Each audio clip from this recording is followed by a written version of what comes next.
بسم اللہ الرحمن الرحیم۔ السلام علیکم۔ ایک دفعہ حضرت موسیٰ علیہ السلام نے اللہ تعالیٰ سے پوچھا کہ جنت میں میرا ہمسایہ کون ہوگا؟ اللہ رب العزت نے ارشاد فرمایا کہ اے موسیٰ، جنت میں تیرا ہمسایہ شہر کے فلاں علاقہ میں رہنے والا ایک قصاب ہوگا۔ حضرت موسیٰ علیہ السلام کو بہت تجسس ہوا کہ آخر دیکھنا چاہیے اس قصاب میں ایسی کیا خوبی ہے کہ اللہ تعالیٰ نے اسے جنت میں میرا ہمسایہ بنا دیا ہے۔ چنانچہ ایک دن آپ علیہ السلام اس قصاب کی دکان کے سامنے جا کر کھڑے ہو گئے اور اس کے دنیاوی معاملات کا جائزہ لینے لگے۔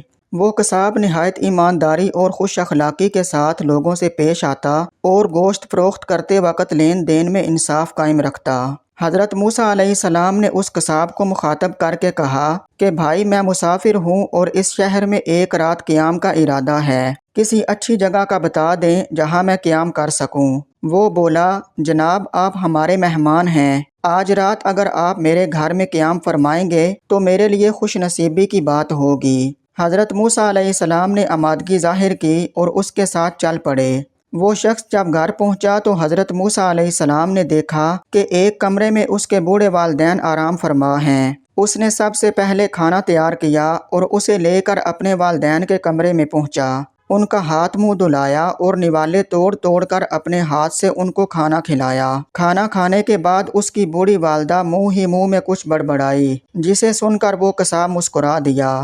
حضرت موسیٰ علیہ السلام نے اس قصاب سے پوچھا کہ آپ کی والدہ نے ایسا کیا کہا جسے سن کر آپ مسکرا دیے؟ وہ بولا، جناب کیا کہوں، میرے والدین ضعیف العمر ہیں، میں روزانہ صبح گھر سے نکلتے وقت اور واپس آنے کے بعد اسی طرح ان کی خدمت کرتا ہوں۔ میری والدہ خوش ہو کر روزانہ مجھے ایک دعا دیتی ہیں کہ اللہ تجھے جنت میں حضرت موسیٰ علیہ السلام کا ہمسایہ بنا دے۔ آپ خود ہی بتائیے کہ کہاں میں ایک معمولی سا قصاب اور کہاں حضرت موسیٰ علیہ السلام جیسا عظیم پیغمبر۔ میرے نصیب میں یہ سعادت کہاں؟ میں اپنی والدہ کے منہ سے یہ دعا سن کر بس مسکرا دیتا ہوں۔ اگلے دن حضرت موسیٰ علیہ السلام نے اس قصاب سے فرمایا کہ مایوس مت ہو، تیری اس خدمت کے بدلے اللہ تعالیٰ تجھے ضرور دنیا اور آخرت میں بہترین اجر سے نوازیں گے۔ مجھے تمہارا مہمان بن کر بہت اچھا لگا، اللہ تم پر اپنی رحمتیں قائم و دائم رکھے۔